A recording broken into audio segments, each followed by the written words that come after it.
Welcome to Darktopia, where shadows whisper and nightmares come to life. Tonight, we bring you a tale of horror that will send chills down your spine. Are you ready to step into the darkness? Let the terror begin. Dr. Sarah Mitchell had always dreamed of working in a renowned hospital, so when she was offered a position at Wexley Memorial Hospital, she felt an overwhelming sense of accomplishment. The hospital, steeped in history, had a beautiful facade, but its reputation was shrouded in mystery and whispers. Rumors of its haunted past circulated among the locals, tales of patients who had mysteriously disappeared over the years. Sarah brushed aside the stories, attributing them to the imaginations of the superstitious, eager to prove herself in her new role. Her first day was a whirlwind of activity. The halls were busy, echoing with the sounds of hurried footsteps and hushed conversations.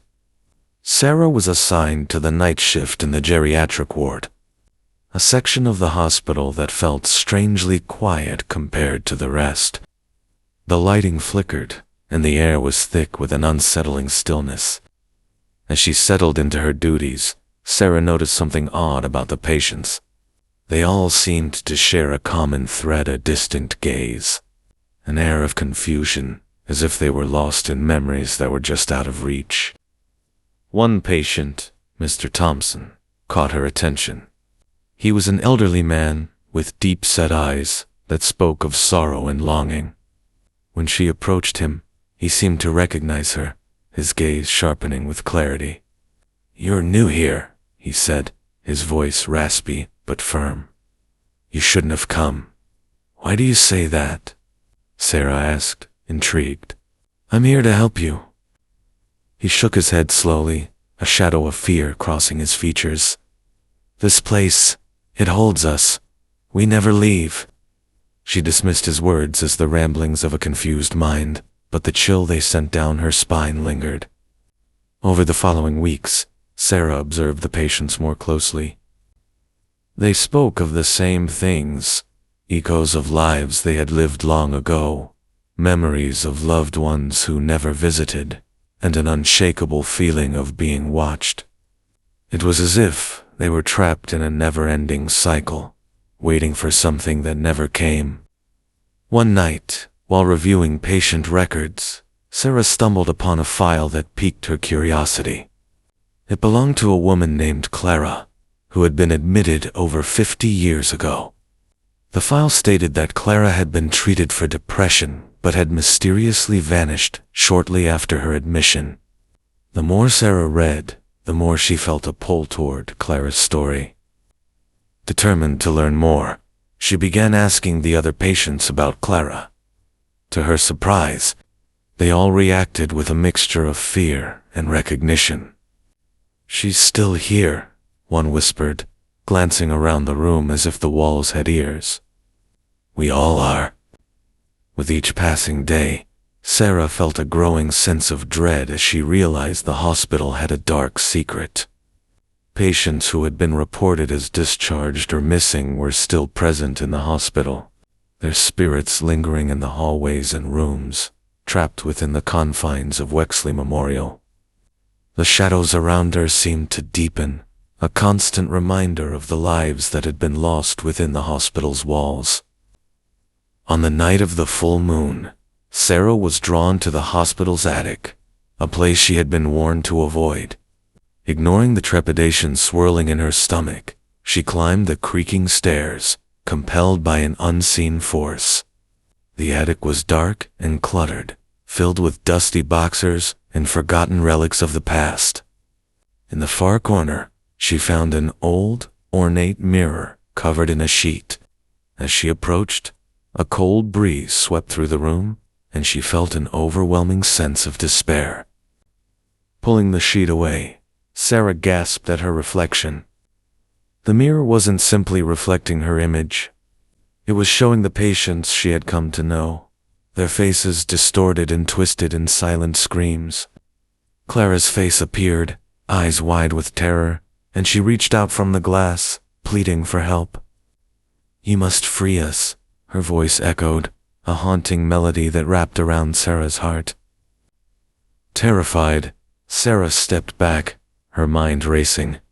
How do I help you? She whispered, desperation creeping into her voice. Clara's image faded, replaced by the others, their hands outstretched as if they were trying to break through the glass. Find the key, they whispered in unison, their voices intertwining in a haunting chorus. The key to our freedom lies in the truth. Determined to uncover the mystery, Sarah spent the next few days researching the hospital's history. She discovered that Wexley Memorial had been built on the site of an old asylum notorious for its inhumane treatments. The patients had been subjected to cruel experiments, and many had died without a trace. The hospital had been founded to help them, but instead, it had become a prison for their souls. Armed with this knowledge, Sarah returned to the attic, her heart racing with fear and determination. She placed her hands on the mirror, closing her eyes and focusing on the energy swirling around her. I will help you, she declared, her voice steady. I promise. As she spoke, the mirror began to vibrate, the glass rippling like water.